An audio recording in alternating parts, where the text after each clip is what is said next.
Perkenalkan, nama saya Megawati Rustan dari Prodi Sastra Indonesia Universitas Negeri Makassar. Saya akan menceritakan kembali legenda atau cerita rakyat yang berjudul Nyi Roro Kidul. Pada zaman dahulu, tepat di daerah Jawa Barat, terdapat sebuah kerajaan bernama Pakuan Pajajaran. Kerajaan tersebut dipimpin oleh seorang raja yang bernama Raja Prabu Siliwangi. Raja Prabu Siliwangi sangat bijaksana dan arif.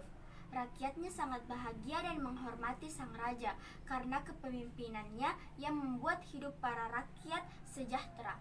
Sang Prabu memiliki cukup banyak anak, salah satunya yang bernama Putri Kandita.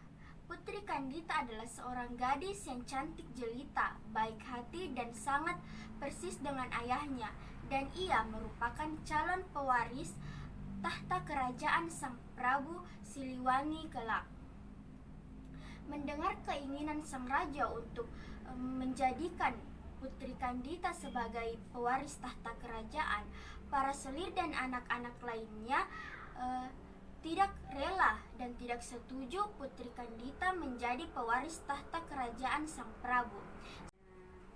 Suatu hari, selir dan anak-anak Sang Prabu berkumpul dan merencanakan siasat jahat untuk menyingkirkan Putri Kandita dan ibunya keluar dari istana dengan cara bantuan penyihir sakti yang tinggal di daerah terpencil.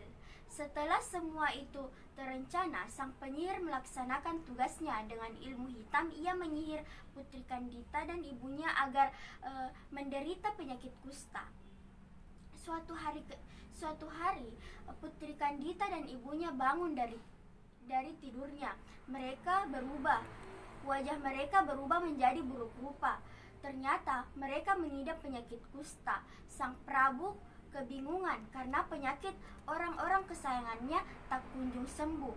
Bahkan sang tabib istana sudah berusaha keras tetapi tidak berhasil menyembuhkan Putri Kandita dan ibunya.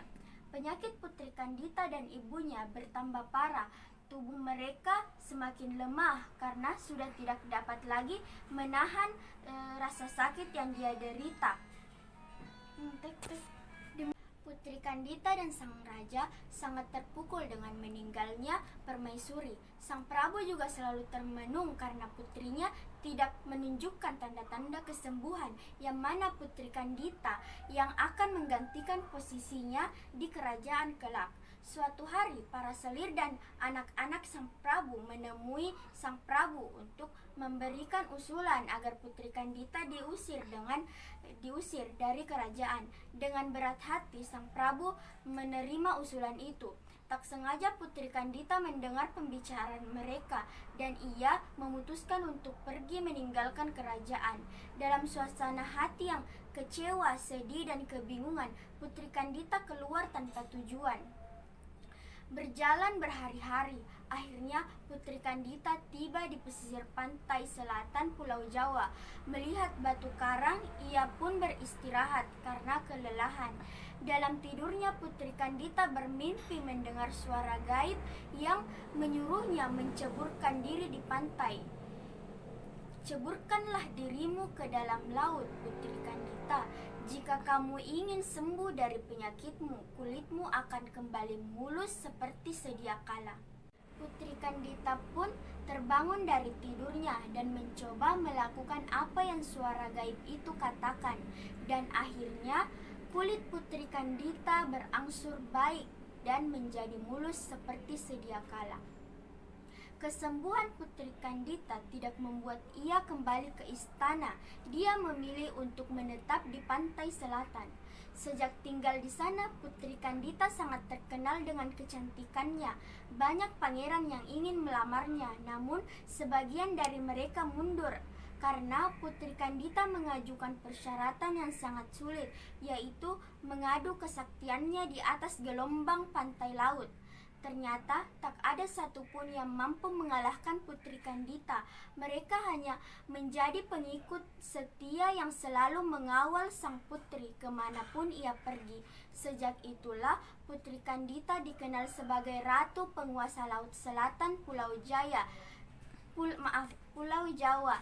Sehingga Putri Kandita dijuluki sebagai putri Nyai Roro Kidul. Kesimpulan yang dapat ditarik dari cerita Nyi Roro Kidul adalah janganlah kalian berbuat kejahatan, karena itu akan menimbulkan malapetaka pada diri kalian sendiri. Baiklah teman-teman, hanya itulah yang dapat saya sampaikan mengenai kisah Nyi Roro Kidul. Lebih dan kurangnya mohon dimaafkan. Kesempurnaan hanyalah milik Allah dan kesalahan hanya milik manusia pribadi. Saya akhiri, wabillahi taufiq wal hidayah, waridhohi wal inayah. Wassalamualaikum warahmatullahi wabarakatuh.